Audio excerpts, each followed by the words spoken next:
2 সহস্রাধিক মানুষের তাজা প্রাণ আর অন্তত 1010 মানুষের অঙ্গহানির এক রক্তক্ষয়ী যুদ্ধ থেকে মাত্র মাস 3 দূরে দাঁড়িয়ে আজকের কথাগুলো বলছি। শহরের রাস্তায় এখনো শহীদ ওয়াসিমদের রক্তের ছোপ ছোপ দাগ লেগে আছে। স্বাভাবিক জীবনে ফিরতে পারেনি এখনো শহীদের পরিবারগুলো। ইয়ামিনের মা হয়তো কাউকে পেলেই জানতে চাইছে আমার খোকার উপর কিসের এত রাগ ছিল ওদের। সে প্রশ্নের উত্তর হয়তো কেউ কোনোদিন দিতে পারবে না। বুকের ভেতর গুলি নিয়ে নিস্তেজ পড়ে থাকা শরীরটাকে ওরা যেভাবে কুকুরের মতো টেনে হিঁচড়ে খেয়েছে, সভ্য এই সমাজে সেই উত্তর কি আসলেই আছে? পুড়ে যাওয়া লাশগুলোর কথা মনে করে সারা জীবন হয়তো হৃদয়টা পুড়তে থাকবে হতভাগা সেই মায়েদের। শহীদ ওমরের মা এখনো মানুষ পেলেই হয়তো প্রশ্ন করছে, আমার ছেলের বুকে ওরা এতগুলো গুলি কেন করলো? মারার জন্য তো একটা গুলি যথেষ্ট।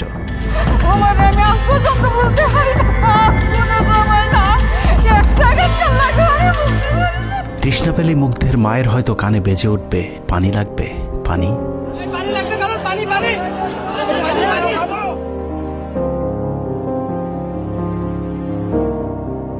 শুনেছি স্বাধীনতা অর্জনের চেয়ে রক্ষা করা অনেক কঠিন।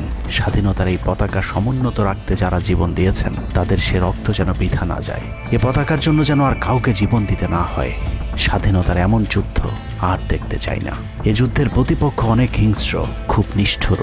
ওরা বুকে গুলি নিয়ে কাতরাতে থাকা মানুষকেও শান্তিতে মরতে দেয় না।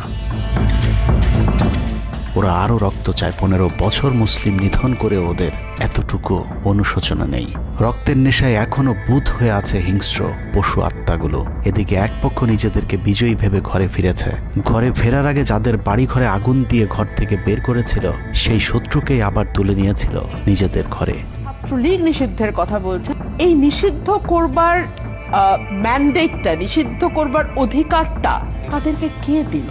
তারা এদেশের মানুষ, রাজনীতি করার অধিকার সকলের আছে। আমাদের কেড়ে নেওয়া যেমন অন্যায় ছিল, আমরাও আরেকজনের কেড়ে নেওয়ার অধিকার, এটা আমরা এভাবে বলি। আওয়ামী মানবরূপী দানব ঘাড়ের উপর বিষাক্ত কার্বন ডাই অক্সাইড ফেলছে, আর আমরা সেটাকে অক্সিজেন ভেবে বুকে নিচ্ছি। বিষাক্ত সাপ থেকে নিরাপদ না হয়ে সাপ নিয়ে খেলার পরিণতি কি হতে পারে সেটা বুঝতে খুব বেশি দেরি করবার প্রয়োজন নেই। আমার এই বার্তা আপনাদের কাছে পৌঁছানোর কয়েক ঘন্টা পরেই আপনার ঘরে যে শত্রুকে জায়গা দিয়েছিলেন তাদের সেই বিষমাখা মুখের বিষ আপনার গায়ে নেয়ার জন্য প্রস্তুত থাকুন। পূর্ব দিকে তাকিয়ে দেখুন, আকাশ আবারও কালো হয়ে এসেছে। ঘুটঘুটে অন্ধকার দেখে ঝড়ের গতি যতটুকু ভাবছেন অন্ধকারের সেই ঝড়ো বাতাস আসলে আলোর চেয়েও বেশি গতি নিয়ে ধেয়ে আসছে সবকিছু লণ্ডভণ্ড করে দিতে। প্রলয়ঙ্করী সেই ঝড়ের কবল থেকে প্রিয় মাতৃভূমিকে বাঁচাতে হলে দেশ রক্ষার পবিত্র দায়িত্ব যাদেরকে দেয়া হয়েছে, চলুন দেখে আসি তারা আসলে কতটা প্রস্তুত। জুলাইয়ের মাঝামাঝি পর্যন্ত সেনাবাহিনী ছাত্র আন্দোলন নিয়ে তেমন মাথা ঘামায়নি। ছাত্রলীগ যেদিন ঢাকা বিশ্ববিদ্যালয়ের ছাত্রীদের উপর আক্রমণ করেছিল, মূলত সেদিন থেকে সেনাবাহিনীর অভ্যন্তরীণ বিভিন্ন গ্রুপগুলোতে আলোচনা সমালোচনা শুরু হয়। 17 তারিখ সকল ডিভিশনের জিওসিরা অফিসার এবং সৈনিকদেরকে কোনো ধরনের গুজবে কান না দেওয়ার পরামর্শ দেন। জিওসিদের পক্ষ থেকে সাফ জানিয়ে দেওয়া হয় সরকার মিসক্রিয়েন্টদের বিরুদ্ধে যথাযথ ব্যবস্থা নিচ্ছে, এটা নিয়ে সেনাবাহিনীর মাথা ঘামানোর কিছু নেই। 11 ডিভিশনের মেজর জেনারেল খালেদ আল মামুন, 55 ডিভিশনের GOC major general Mahbubur Rashid এবং কুমিল্লা ডিভিশনের জিওসি জাহাঙ্গীর আলম ছিলেন সবচেয়ে বেশি আক্রমণাত্মক। ছাত্রদের পক্ষে কোনো পোস্ট কিংবা প্রোফাইল পিকচার লাল করার বিরুদ্ধে তাদের ছিল কঠোর বার্তা। 17 জুলাইয়ের গুরুত্বপূর্ণ আরেকটি ঘটনা হলো Hasina air chief marshal Hasan Mahmud খানকে বিমান বাহিনীর MI-17 হেলিকপ্টারকে এভি গান কনফিগারেশন লোড করতে বলেন, যা মূলত যুদ্ধকালীন চূড়ান্ত সময় ব্যবহার করা হয়।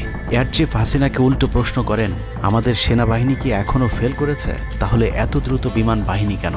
বিমান বাহিনী প্রধানের মুখের উপর এমন বক্তব্যে শেখ হাসিনা প্রচণ্ড ক্ষেপে যান। এর পরপরই তিনি বিমান বাহিনী প্রধানের বিরুদ্ধে পদক্ষেপ নেওয়ার জন্য ব্রিগেডিয়ার জেনারেল ইমরান হামিদ এবং লেফটেন্যান্ট জেনারেল মুজিবকে নির্দেশ দেন।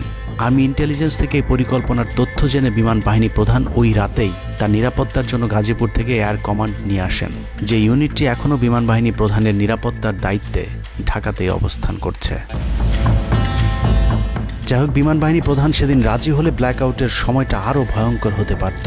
বিমান বাহিনীর সহায়তা না পেয়ে শেখ হাসিনা পরদিন র্যাব প্রধানকে ডেকে আদেশ দেন তার হেলিকপ্টার প্রস্তুত রাখার। র্যাব প্রধান হাসিনার আদেশ অনুযায়ী ছাত্রদের বিরুদ্ধে অপারেশনে হেলিকপ্টার ব্যবহার করেন। হেলিকপ্টারের গুলিতে যতগুলো হতাহতের ঘটনা ঘটেছে সবগুলোই র্যাবের হেলিকপ্টার থেকে করা হয়েছিল। র্যাবের পাশাপাশি ঢাকার বাইরে দু একটি পাদে প্রায় সবকটি ডিভিশনের জিওসিরা দেশের বিরুদ্ধে অবস্থান নিয়েছিলেন। ঢাকার বাইরে থেকে বিশেষ করে ডিভিশন সাপোর্ট ব্যাটালিয়নকে অগ্রাধিকার ভিত্তিতে ঢাকায় নিয়ে আসা হয়, কারণ তাদের সাথে এপিসি সুবিধা ছিল। এপিসি গাড়িগুলো মূলত ছাত্রদের বিরুদ্ধে চূড়ান্ত পদক্ষেপ নেওয়ার জন্যই আনা হয়েছিল। রাষ্ট্রীয় গুরুত্বপূর্ণ এলাকা কেপিআই রক্ষায় 19 তারিখে সেনা নামানোর সিদ্ধান্ত নেওয়া হয়।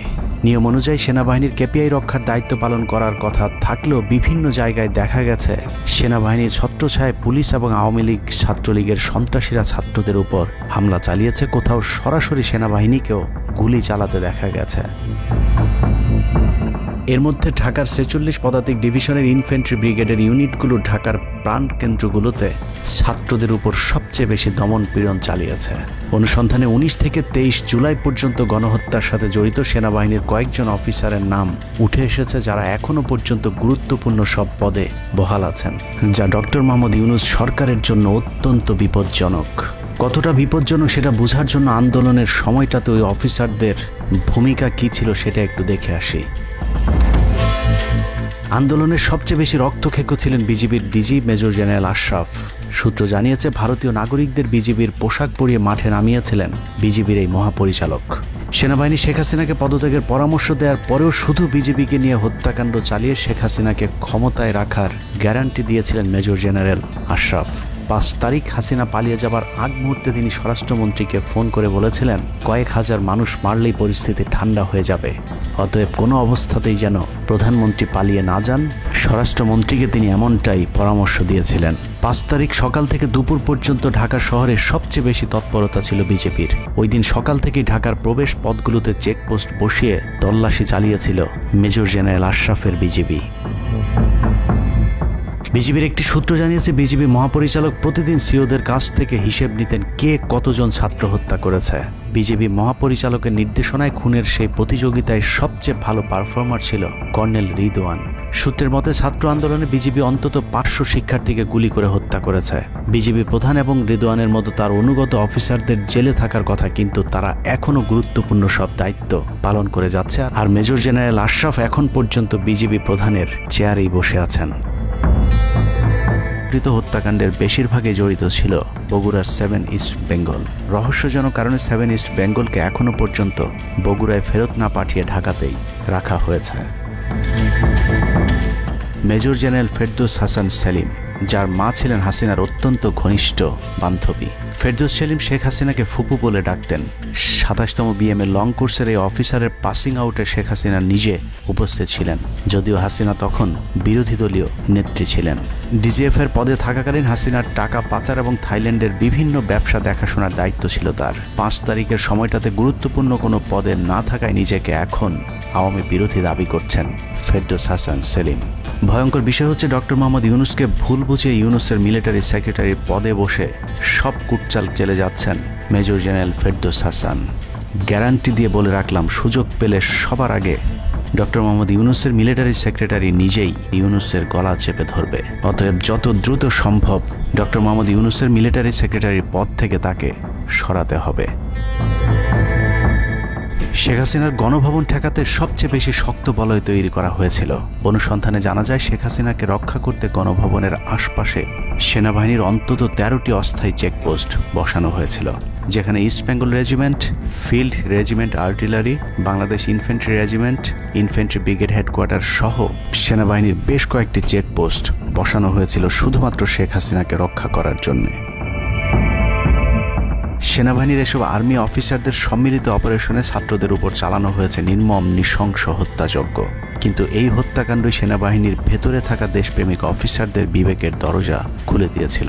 20 থেকে 23 জুলাই ইন্টারনেট বন্ধ করে যে পৈশাচিক হত্যাকাণ্ড চালানো হয়েছে, সেই দৃশ্য যখন একের পর এক সামনে আসতে শুরু করেছিল, তখন সাধারণ মানুষ যেভাবে স্তম্ভিত হয়েছিল, ঠিক একইভাবে সেনাবাহিনীর বিবেকবান জুনিয়র এবং মধ্যম সারির অফিসারদেরকেও ব্যাপকভাবে নাড়া দেয়। ভিডিওগুলো যত ছড়িয়ে পড়ছিল ততই থমথমে হয়ে উঠতে থাকে সেনাবাহিনীর অভ্যন্তরীণ পরিবেশ। 27 তারিখ প্রাপ্ত গোয়েন্দা তথ্যের ভিত্তিতে সেনাপ্রধানকে জানানো হয় পরিস্থিতি নিয়ন্ত্রণের বাইরে চলে যাচ্ছে। কোনো অবস্থাতেই প্রধানমন্ত্রীকে ক্ষমতায় রেখে পরিস্থিতি নিয়ন্ত্রণ করা সম্ভব নয়। গোয়েন্দা ওই রিপোর্টে আরও জানানো হয়, সেনাবাহিনীর ভেতরে বিদ্রোহের আশঙ্কা দেখা দিয়েছে। বিশেষ করে মধ্যম সারি এবং জুনিয়র অফিসারদের ভেতর ব্যাপক অসন্তোষ লক্ষ্য করা যায়। একই রিপোর্ট প্রধানমন্ত্রীর অফিসকেও অবহিত করা হয়। সেই রিপোর্টের পরেও কঠোর অবস্থানে যাবার সিদ্ধান্ত নেওয়া হয় সরকারের পক্ষ থেকে। এদিকে গোয়েন্দা রিপোর্টের প্রেক্ষিতে সেনা ইউনিটের মধ্যম সারি, জুনিয়র অফিসার এবং সৈনিকদের উপর কঠিন সামরিক গোয়েন্দা নজরদারি চলতে থাকে, যে কারণে প্রচণ্ড ক্ষোভ থাকলেও কোনো ধরনের পূর্ব প্রস্তুতি ও পারস্পরিক যোগাযোগ না থাকায় সেনাবাহিনীর দেশপ্রেমিক অফিসার ও সৈনিকেরা কিংকর্তব্য বিমূঢ় হয়ে পড়েন। 27-28 দুই দিন এভাবেই টান উত্তেজনার মধ্য দিয়ে কেটেছে। 29শে জুলাই শেখ হাসিনাকে পরিস্থিতি সম্পর্কে ধারণা দিতে সেনাপ্রধান সারা দেশের অফিসারদেরকে নিয়ে সেনা সদরের হেলমেটে একটি ভিডিও টেলিকনফারেন্সে দরবার গ্রহণ করেন। সেই কনফারেন্স অপারেটরের অসাবধানতাবশত স্ক্রিনে হঠাৎ করে ক্যামেরা টার্ন অফ করা HPM নামে একটি বক্স ভেসে উঠেছিল। এরপরে উপস্থিত অফিসারেরা হাসিনার উপস্থিতির বিষয়টি বুঝে ফেলেন। অনেকের ধারণা শেখ হাসিনা উপস্থিত আছেন এটা বোঝাতেই HPM বক্সটি সবাইকে দেখানো হয়েছিল, যেন কেউ কোনো ধরনের অভিযোগ করতে না পারেন। কিন্তু সবাইকে অবাক করে বেশ কয়েকজন অফিসার তাদের ক্ষোভের কথা জানান। এর মাঝে রাজশাহী CMH এর একজন মেজর র্যাঙ্কের নারী চিকিৎসক 19 থেকে 23 তারিখ পর্যন্ত চলা ছাত্র হত্যার বিভীষিকাময় বর্ণনা তুলে ধরে আবেগী এক বক্তব্য দেন। সূত্র জানিয়েছে, এ সময় সেনাবাহিনীর কয়েকজনকে কাঁদতে দেখা গেছে। একদিকে সেনাবাহিনীর উচ্চপদস্থ অফিসারদের মারমুখী অবস্থান, অন্যদিকে বেশিরভাগ জুনিয়রদের নিষ্ক্রিয়তার মধ্য দিয়ে সেনাবাহিনীতে স্পষ্ট দুটি ভাগ লক্ষ্য করা যায়। এরই মধ্যে সেনাবাহিনীর কাছে প্রাপ্ত গোয়েন্দা তথ্য অনুযায়ী যে কোনো সময় সেনাবাহিনীতে বিদ্রোহ দেখা দিতে পারে। বিশেষ করে লেফটেন্যান্ট কর্নেল থেকে নিচের অফিসারদের ভেতর ব্যাপক ক্ষোভের বিষয়টি গোয়েন্দা প্রতিবেদনে জানানো হয়। সেই প্রেক্ষিতে 3 তারিখ শর্ট নোটিসে আরেকটি টেলিকনফারেন্স কল করা হয়। মূলত ওই রিপোর্টের প্রেক্ষিতে হাসিনার বিশ্বস্ত ওয়াকার হাসিনা থেকে মুখ ফিরিয়ে নেন, কারণ হাসিনাকে বাঁচাতে গিয়ে তিনি নিজের জীবন বিপদে ফেলতে চাননি। 3 তারিখ কনফারেন্সের শুরুতেই সবাইকে ঠান্ডা রাখতে একটি মোনাজাত করা হয়েছিল। যে মোনাজাতে গুরুত্বপূর্ণ একটি দোয়া ছিল, রাব্বানা লা তাজআলনা মাআল কওমিজ জালিমিন, অর্থাৎ হে আল্লাহ, আমাদেরকে জালিম সম্প্রদায়ের অন্তর্ভুক্ত করবেন না। এ সময় পুরো দরবার রুমে পিন পতন নীরবতা লক্ষ্য করা গেছে। মূলত ওই মোনাজাতের মধ্য দিয়ে ফয়সালা হয়ে যায় সেনাবাহিনী কাদের পক্ষে দাঁড়াবে। সেনা সূত্র থেকে পাঠানো এসব তথ্যে উঠে এসেছে সেনাবাহিনী কোন কোন এলাকায় ছাত্র জনতার উপর গুলি চালিয়েছিল এবং কতটা পরিকল্পিতভাবে মানুষ হত্যার ছক কষা হয়েছিল। 4 তারিখও সেনাবাহিনীর ভূমিকা ছিল অত্যন্ত অস্পষ্ট। কিছু জায়গায় সেনাবাহিনী ছাত্রদের পক্ষে, আবার কিছু জায়গায় ছাত্রদের উপর গুলিও চালিয়েছে। 4 আগস্ট সবার প্রথম 24 ডিভিশন চট্টগ্রামের GOC lieutenant general Mainur Rahman তার বাহিনীকে ছাত্রদের পাশে দাঁড়ানোর নির্দেশ দেন। 5 তারিখ সকাল পর্যন্ত আর্মির ভূমিকা ছিল অত্যন্ত সন্দেহজনক। সকাল 10টা পর্যন্ত আর্মি কড়াকড়িভাবেই দায়িত্ব নিয়েছিলেন। বিশেষ করে গণভবনের আশপাশে 12টা পর্যন্ত ছাত্রদেরকে ভয় দেখাতে কয়েক রাউন্ড লাইভ অ্যামুনেশন ফায়ার করা হয়। 4 তারিখ 3 বাহিনী প্রধান, পুলিশ প্রধান এবং DGDGF-এর সারা রাত নির্ঘুম কেটেছে। 3 থেকে 5 তারিখ পর্যন্ত গুরুত্বপূর্ণ কিছু ঘটনা ঘটেছে, সেটা তুলে ধরবার আগে শেখ হাসিনার পালিয়ে যাওয়ার বর্ণনা দিয়ে আসা যাক। 5 তারিখ সকাল ঠিক 9টায় প্রধানমন্ত্রীর অফিসে গিয়ে শেখ হাসিনাকে পদত্যাগ করতে বলেন সেনাপ্রধান। শেখ হাসিনার কথা শোনার সাথে সাথে সেনাপ্রধানকে দৌড়ে মারতে আসেন। এ সময় 3 বাহিনী প্রধানকে অকথ্য ভাষায় গালাগাল করেন শেখ হাসিনা। জেনারেল ওয়াকারকে হাসিনা বলেন, তুই পুলিশকে দেখে শিখতে পারিস নাই। এ সময় বিমান বাহিনী প্রধান সজীব ওয়াজেদ জয়কে ফোন করে তার মাকে বোঝানোর জন্য অনুরোধ করেন। সজীব ওয়াজেদ জয় এটি জানার পর উল্টো আর্মি চিফকে তুই তুকারি করে হুমকি দিতে থাকেন, তোর কোন বাবা তোকে চিফ বানাইছে, তোর বউ ছেলে মেয়ে কে কোথায় আছে সবকিছু দেখে নেওয়া হবে। রাগান্বিত হয়ে এরপরে সজীব ওয়াজেদ জয় লাইভে গিয়ে আবল তাবল বকতে থাকেন। ঠিক আছে, শেখ হাসিনার পর আপনাদের কি হবে সেটা আমারও চিন্তার বিষয় না, আমার পরিবারের আর চিন্তার বিষয় না, আপনারা বুঝবেন। এরই মধ্যে 9:30 বেজে যায়। শেখ হাসিনাকে কোনোভাবে রাজি করাতে না পেরে সেনাপ্রধান হাসিনাকে 2টি বিকল্প দেন, পদত্যাগ অথবা গ্রেফতার। ওদিকে মিরপুরে বসানো সেনাবাহিনীর চেকপোস্টগুলো খুলে দেওয়া হলে বিনা বাধায় গণজোয়ার ঢুকে পড়তে থাকে। মবটি যখন গণভবন থেকে মাত্র 20 মিনিটের দূরত্বে চলে আসে, এ সময় সেনাবাহিনী এক প্রকার জোর করে শেখ হাসিনাকে পদত্যাগপত্রে সই করান। এ সময় SSF-এর 2-1জন এগিয়ে আসতে চাইলেও সেনাপ্রধান হাত ইশারা করলে তারা জায়গায় দাঁড়িয়ে থাকেন। পদত্যাগের পর শেখ হাসিনা জাতির উদ্দেশ্যে ভাষণ দেওয়ার অনুরোধ করলে সেনাপ্রধান হাসিনাকে বলেন, জীবন বাঁচাতে চাইলে দ্রুত গাড়িতে গিয়ে উঠুন, জনগণ গণভবনে ঢুকে পড়ছে। সেনাবাহিনীর মতে শেখ হাসিনা সেদিন মাত্র 5 মিনিটের জন্য বেঁচে গিয়েছেন, তা না হলে জনগণ তাকে ধরে ফেলত। হাসিনাকে গণভবন থেকে উদ্ধার করে বিমানে ভারত পাঠিয়ে দেওয়ার জন্য মোট 3টি রুট প্ল্যান করা হয়েছিল। প্ল্যান এ, গণভবন থেকে গাড়ি বহরে বিমান বাহিনীর ব্লু স্কাই স্কুলের গেট দিয়ে তেজগাঁও বিমানবন্দরে ঢুকে ঢাকা সেনানিবাসে প্রবেশ এবং তারপর বিএএফ বেস দিয়ে বিমান বাহিনীর রানওয়েতে প্রবেশ। সেখান থেকে বিমান বাহিনীর C-130 যে বিমানে ভারতে উড্ডয়ন। দুর্ভাগ্যজনকভাবে ততক্ষণে বিপ্লবী জনতার শেওড়াপাড়া রাস্তা দিয়ে বিমান বাহিনীর ব্লু স্কাই স্কুলের গেট ক্রস করে আগারগাঁও চৌরাস্তা পর্যন্ত চলে এসেছিল। ওদিক দিয়ে ক্যান্টনমেন্টের জাহাঙ্গীর গেটও ছাত্র জনতার দখলে, তাই গণভবন থেকে গাড়িতে করে ঢাকা সেনানিবাসে ঢোকার সব পথ বন্ধ হয়ে গিয়েছিল, যে কারণে প্ল্যান বি অবলম্বন করতে হয়েছিল হাসিনাকে উদ্ধারকারীদের। প্ল্যান বি অনুযায়ী গণভবন থেকে বিমান ঘাঁটিতে যাওয়ার তখন একটাই পথ বাকি ছিল, তা হলো হেলিকপ্টারে যাওয়া। বিমান বাহিনীর MI-17 হেলিকপ্টার চন্দ্রিমা উদ্যানের পাশে বাণিজ্য মেলার মাঠে এসে অবতরণ করে। খুনি হাসিনা চন্দ্রিমা উদ্যানের পাশের রাস্তা দিয়ে বাণিজ্য মেলা মাঠে প্রবেশ করে এবং সেখান থেকেই হেলিকপ্টারে করে বিমান বাহিনী ঘাঁটিতে নিয়ে যাওয়া হয় তাকে। সেখানে গিয়ে তারেক সিদ্দিকী এবং সালমান এফ রহমানের জন্য কিছুক্ষণ অপেক্ষা করে শেখ হাসিনা। তবে শেষ পর্যন্ত সালমান এফ রহমানের পৌঁছাতে দেরি হয় শেখ হাসিনাকে নিয়ে কোনো গন্তব্য ছাড়াই 10টা 45 মিনিটে উড়াল দেয় বিমান বাহিনীর C-130 জুলিয়েট বিমানটি। সাধারণত বিমানের রুট ব্যবহারে কোড ব্যবহার করতে হলেও সেটা করেনি। রাডার ফাঁকি দিতে জীবনের ঝুঁকি নিয়ে এই পদ্ধতি অবলম্বন করা হয়েছিল। ফুল ফুয়েল লোড করা হয়, ভারতে যদি জায়গা না হয় তাহলে যেন মধ্যপ্রাচ্যের কোনো দেশ পর্যন্ত চলে যাওয়া যায়। মোট 9 জন পাইলটকে নিয়ে বিমানে ওঠানোর পর কোনো ধরনের নির্দেশনা বা ম্যাপ প্ল্যানিং ছাড়াই পাইলটদেরকে বলা হয় টেক অফ করতে। বিমানটি প্রথমে যশোরের উপর দিয়ে কলকাতায় পৌঁছালে সেনাপ্রধান জাতির উদ্দেশ্যে ভাষণের ঘোষণা দেন, কিন্তু কলকাতায় ল্যান্ডিংয়ের পারমিশন না দিলে সেখান থেকে শেখ হাসিনাকে বহন করা বিমানটি চলে যায় আগরতলায়। আগরতলায় পারমিশন না পেয়ে আবারও দিল্লির দিকে উড়াল দেয়। সেখান থেকে দিল্লি গেলে সেখানেও রিফিউজ করা হয়। দিল্লি বিমানবন্দরে নামতে না দিলে অনিশ্চয়তা দেখা দেয় শেখ হাসিনাকে বহন করা বিমানটির ভারতে অবতরণ নিয়ে। বিমানের একজন পাইলটের বরাত দিয়ে জানা যায়, এভাবে উদ্দেশ্যহীনভাবে দীর্ঘক্ষণ ঘুরতে থাকার পর জরুরি অবতরণের সিদ্ধান্ত নেওয়া হয়। তবে জরুরি অবতরণের ঠিক আগ মুহূর্তে দিল্লির গাজিয়াবাদ এয়ারবেজে নামার অনুমতি পায় C-130 জুলিয়েট, যেখানে অজিত ধওয়াল তাকে রিসিভ করেন। অবতরণে জটিলতার কারণেই 5 তারিখ সেনাপ্রধান জাতির উদ্দেশ্যে ভাষণ দিতে বারবার দেরি করছিলেন, কারণ তিনি নিশ্চিত হতে চাচ্ছিলেন শেখ হাসিনা ভারতে অবতরণ করেছেন। তারপরই বাংলাদেশের মানুষ মুক্তি পায় এক ফেরাউনের হাত থেকে। হাসিনা পালিয়ে যাওয়ার সেই খবর পৃথিবীর সবাই জানে, কিন্তু 3 থেকে 5 তারিখ পর্যন্ত ক্যান্টনমেন্টে কিছু ঘটনা ঘটেছে যেই ঘটনা এখনও আমাদের কাছে অজানা। 3 তারিখ সেনাপ্রধানের ওই ভার্চুয়াল মিটিংয়ের পর মোটামুটি নিশ্চিত হয়ে যায় শেখ হাসিনা অধ্যায় বাংলাদেশে শেষ। শুরু হয় ভারতের প্ল্যান বি বাস্তবায়নের প্রক্রিয়া।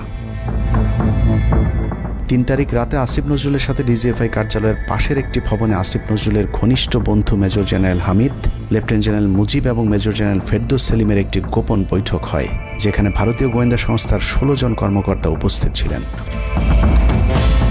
মূলত 5 তারিখ শেখ হাসিনা পদত্যাগ করার পর করণীয় নির্ধারণ করতেই ওই বৈঠক অনুষ্ঠিত হয়। দীর্ঘ বৈঠক শেষে মোট 3টি বিকল্প নির্ধারণ করা হয়। প্রথমটি জরুরি অবস্থা জারি করে সেনাবাহিনীর হাতে ক্ষমতা দেয়া, দ্বিতীয়টি আসিফ নজরুলকে প্রধান উপদেষ্টা করে একটি অন্তর্বর্তীকালীন সরকার গঠন। অন্তর্বর্তীকালীন সরকারের ভেতরে যেন ভারতীয় বলয়ের লোকজন বেশি সংখ্যায় রাখা যায় সেটা নিশ্চিত করার ব্যাপারেও আলোচনা হয় বৈঠকে, এবং সেটা নিশ্চিত করতে আসিফ নজরুলের পেছনে সেনাবাহিনীর ওই অংশটির সর্বোচ্চ সাপোর্ট থাকারও নিশ্চয়তা দেওয়া হয়। মূলত আসিফ নজরুলকে সামনে রেখে সেনাবাহিনীর মাধ্যমেই দেশ চালানোর পরিকল্পনা করা হয়েছিল 3 তারিখের ওই গোপন বৈঠকে। 4 তারিখ 3 বাহিনী প্রধানের মধ্যে দফায় দফায় বৈঠক চলেছে। সেই বৈঠক থেকে সিদ্ধান্ত হয় 5 তারিখ সকাল 9টার মধ্যে শেখ হাসিনাকে চূড়ান্তভাবে পদত্যাগের বিষয়টি জানিয়ে দেওয়া হবে। এর পরপরই আসিফ নজরুলকে আবারও ক্যান্টনমেন্টে ডেকে আনা হয় এবং শেখ হাসিনার পদত্যাগের পর আওয়ামী নেতা কর্মীদেরকে যতটা সম্ভব নিরাপত্তা দেয়া, বেসরকারি বিভিন্ন প্রতিষ্ঠানগুলোতে যতটা সম্ভব আগের কর্মকর্তাদেরকে রেখে দেয়া এবং বিটিআর হত্যাকাণ্ড নিয়ে কোনো ধরনের পদক্ষেপ না নেওয়া সহ বেশ কিছু করণীয় ঠিক করে দেওয়া হয়। দীর্ঘ সেই আলোচনার কারণে 4 তারিখ সারা রাত ক্যান্টনমেন্টে অবস্থান করেছেন আসিফ নজরুল। তাৎক্ষণিক আসিফ নজরুলের কাঁধে দুটি দায়িত্ব দেওয়া হয়: আর্মির প্রতি সকলের আস্থা তৈরি করা এবং হাসিনার পদত্যাগের পরপর ছাত্রদেরকে সেনাবাহিনীর নিয়ন্ত্রণে নিয়ে আসা। কথা মতো আসিফ নজরুল 4 তারিখ রাত এবং 5 তারিখ খুব সকালে ক্যান্টনমেন্টে বসে ফেসবুকে তিনি দুটি পোস্ট করেন। পোস্টের প্রথমটি 4 তারিখ রাতে সেনাবাহিনীকে প্যাট্রিয়ট সম্বোধন করে করা হয়, যেন সেনাবাহিনীর প্রতি ছাত্র জনতার আস্থা বেড়ে যায়, এবং পরেরটি সংখ্যালঘুদের বাড়িঘরে হামলা না চালানোর অনুরোধ করে পোস্ট করা হয়। দুপুর 12টার আগে আসিফ নজরুলের করা হিন্দুদেরকে নিয়ে ওই পোস্টে প্রমাণ করে আসিফ নজরুল আগে থেকেই জানতেন কিছুক্ষণ পর আসলে কি ঘটতে যাচ্ছে। আমরা এখন আর্মি চিফের সাথে একটা আলোচনায় আছি। আমি যতটুকু ওনার সাথে কথা বলেছি আমার কাছে মনে হয়েছে, আশা করছি আপনাদের জন্য অনেক বড় সুসংবাদ আসছে। বিজয়ের খবর আগেই জেনে যাওয়াটা সমস্যা না, কিন্তু সমস্যা হলো আসিফ নজরুল সবাইকে আন্দোলনের কেন্দ্রবিন্দু ঢাকা বিশ্ববিদ্যালয়ে যেতে না বলে ক্যান্টনমেন্টের সুখবরের অপেক্ষায় থাকতে বলেন। মূলত আসিফ নজরুলের ওই ফাঁদে পা দিয়ে ছাত্র জনতার জুলাই আগস্ট বিপ্লবের বিজয় হাতছাড়া হয়ে গিয়েছিল। ছাত্র নেতাদের সরলতাকে কাজে লাগিয়ে আসিফ নজরুল নাহিদ আসিফদেরকে সেনাপ্রধানের কাছে আসতে বলেন। নাহিদ, আসিফ, মাহফুজরা সেনাপ্রধানের কাছে যাবার আগে আসিফ নজরুলের প্রধান উপদেষ্টা হবার বিষয়টি চূড়ান্ত হয়ে যায়। সমন্বয়কেরা পৌঁছানোর পর সেনাপ্রধান তাদেরকে জানায় আসিফ নজরুল হচ্ছেন প্রধান উপদেষ্টা। কিন্তু ছাত্ররা ডক্টর মোহাম্মদ ইউনুসকে প্রধান উপদেষ্টা বানানোর দাবি করলে আসিফ নজরুল তাদেরকে জানায় ডক্টর ইউনুস প্রধান উপদেষ্টা হতে রাজি না। কিন্তু ছাত্র নেতাদের সাথে ইউনুসের আগে থেকে যোগাযোগ ছিল, যে কারণেই সেনাপ্রধানকে ছাত্ররা জানায় আমরা ডক্টর ইউনুসের সাথে একান্তে কথা বলতে চাই। ছাত্ররা ডক্টর ইউনুসকে ফোন করলে তিনি জানান প্রধান উপদেষ্টা হতে চান না সেনাবাহিনী কিংবা আসিফ নজরুলের কাছে তার এরকম কোনো বার্তা তিনি দেননি। এরপর ছাত্র নেতাদের দাবির মুখে ইউনুসকে প্রধান উপদেষ্টা বানাতে বাধ্য হয় সেনাবাহিনী। ডক্টর মোহাম্মদ ইউনুসকে প্রধান উপদেষ্টা করা হলেও ক্ষমতার কেন্দ্রে থেকে যায় ভারত নিয়ন্ত্রিত ক্যান্টনমেন্টের মদতপুষ্ট আসিফ নজরুল, যাকে তারা সুনিপুণভাবে গেল এক যুগে তিলে তিলে তৈরি করেছেন। আসিফ নজরুল তার মন্ত্রণালয়ের বাইরেও সবখানে নিয়োগ থেকে বদলি বরখাস্তের একক ক্ষমতা ভোগ করতে থাকে। একদিকে সেনাবাহিনীর ছত্রছায়া আসিফ নজরুলের হাত ধরে ভারতীয় এজেন্টদেরকে গুরুত্বপূর্ণ সব পদে বসানো হচ্ছিল, অন্যদিকে চলছিল পুরো দেশ দখলের ভয়ঙ্কর ষড়যন্ত্র। কিন্তু ছাত্রদের চাপের মুখে আসিফ নজরুলের পরিবর্তে ডক্টর মোহাম্মদ ইউনুসের প্রধান উপদেষ্টা হবার বিষয়টি কোনোভাবেই মেনে নিতে পারেনি সেনাবাহিনীর ভারতপন্থী অংশটি, যে কারণে 5 তারিখ রাতেই একটি ব্যর্থ সেনাকুয়ের ষড়যন্ত্র করা হয়েছিল। 5 তারিখের পরপর ইউনুসের একের পর এক ভারতীয় আগ্রাসন বিরোধী বক্তব্যে আতঙ্কিত হয়ে ওঠে ভারতীয় বলয়, যে কারণে 8 তারিখ শপথ নেয়ার আগেই ডক্টর মোহাম্মদ ইউনুসকে হত্যা করে সেনাকুয়ের আরেকটি চেষ্টা চালায় সেনাবাহিনীর ওই অংশটি। 8 তারিখ ডক্টর ইউনুসের নেতৃত্বে নতুন সরকার শপথের ঠিক আগ মুহূর্তে একটি সেনাকুয়ের চেষ্টা করা হয়। কুয়ের নেতৃত্ব দেন লেফটেন্যান্ট জেনারেল মুজিব এবং মেজর জেনারেল হামিদুল হক।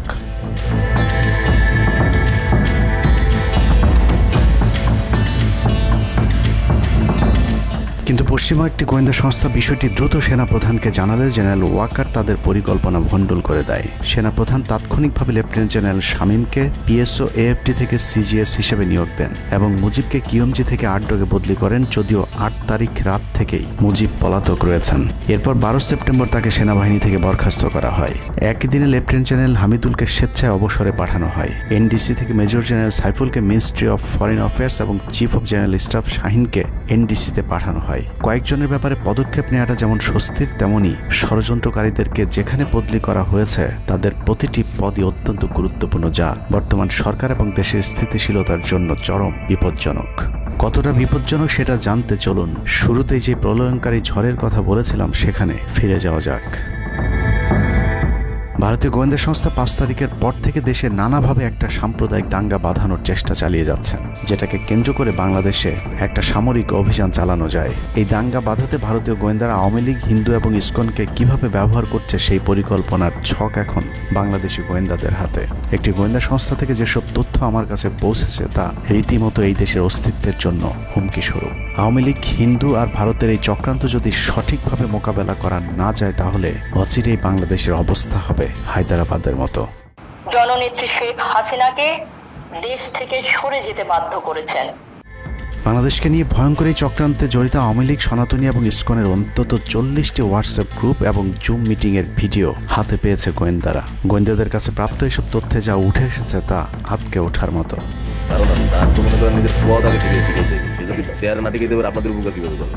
সেনাপ্রধান জামাত হলে এতদিন আওয়ামী লীগ বাইসে ফেলা দিত, ঠিক আছে? এটা তো আমাদেরও আওয়ামী লীগেরও একটা গেম হতে পারে, বলা যায় জামাত শিবিরের উপরে সব চাপা দিতে পারে, এটাও হতে পারে। এসব গ্রুপগুলোতে রীতিমতো বাংলাদেশের বিরুদ্ধে যুদ্ধের প্রস্তুতি চলছে। গ্রুপে তাদের সাথে সাবেক আওয়ামী লীগ সরকারের শীর্ষস্থানীয় নেতা থেকে বর্তমান সেনাবাহিনীতে চাকরিরত জেনারেল পর্যন্ত মাঝে মধ্যেই নাকি যোগ দিচ্ছেন। নানক ভাই থেকে শুরু করে আমাদের সুজিত দা, তারপর আরো অনেক টপ লেভেলের যারা মন্ত্রী, মিনিস্টার, প্রতিমন্ত্রী, তারপরে ইভেন কামাল ভাই।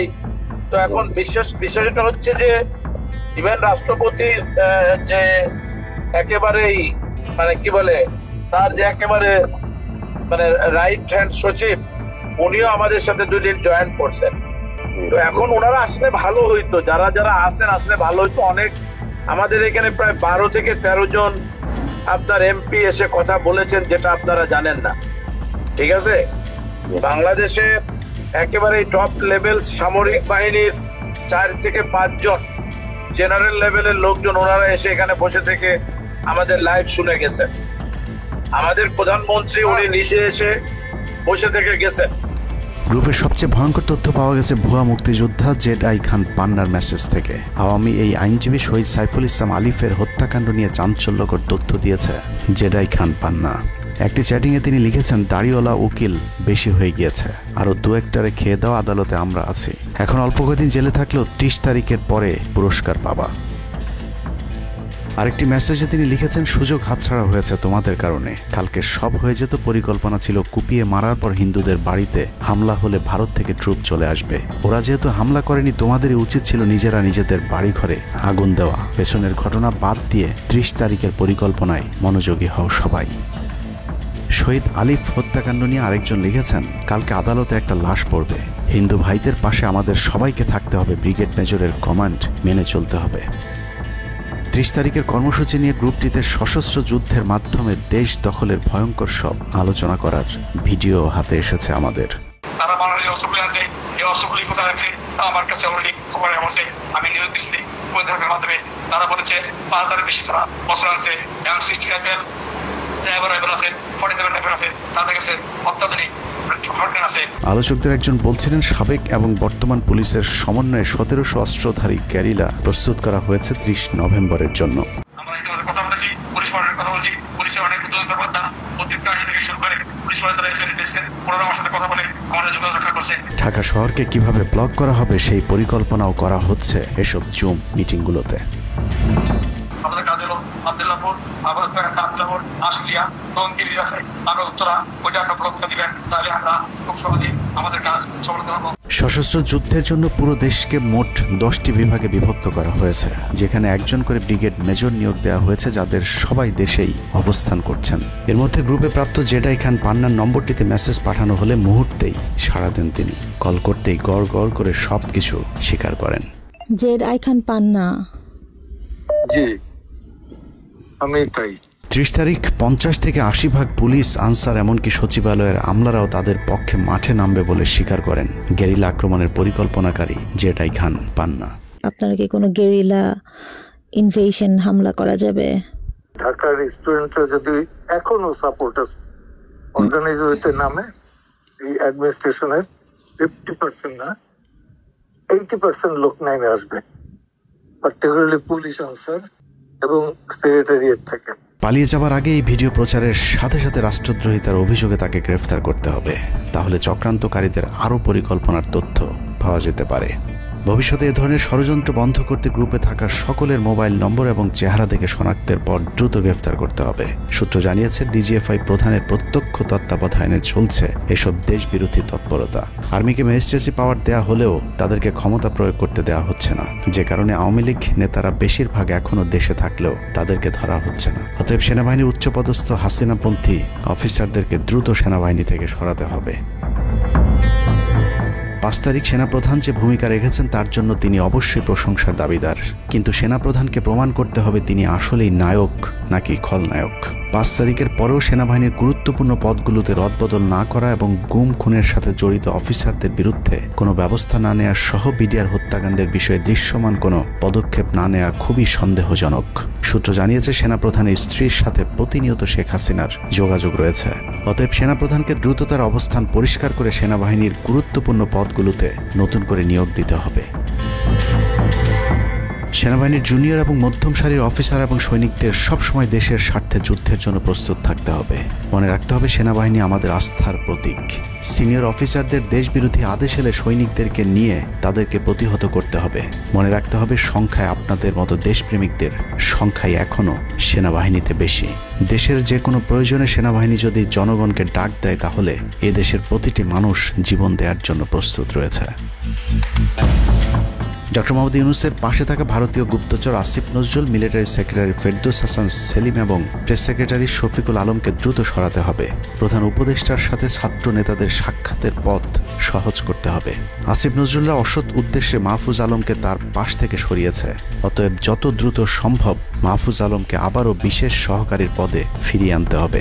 গুরুত্বপূর্ণ যে কোনো সিদ্ধান্তের ক্ষেত্রে নাহিদ এবং আসিফদের মতামত প্রধান উপদেষ্টাকে গুরুত্বের সাথে নিতে হবে। জেডাই খান পান্নাদের ষড়যন্ত্র এবার সফল না হলেও এই ষড়যন্ত্র চলতেই থাকবে। বাংলাদেশের প্রতিটি মানুষকে চোখ কান খোলা রাখতে হবে, মনে রাখতে হবে শত্রু আপনাদের ঘরের কোণেই। ভারত যদি বাংলাদেশে আক্রমণ করে তাহলে সবার আগে আওয়ামী লীগ আর শ্রীকৃষ্ণের ভক্তরাই আপনার গলায় ছুরি ধরবে। অতএব শত্রুরা যেন আবারও বাংলাদেশের স্বাধীনতাকে ভারতের কাছে বিক্রি করতে না পারে সেদিকে সবাইকে লক্ষ্য রাখতে হবে। আল্লাহ হাফেজ।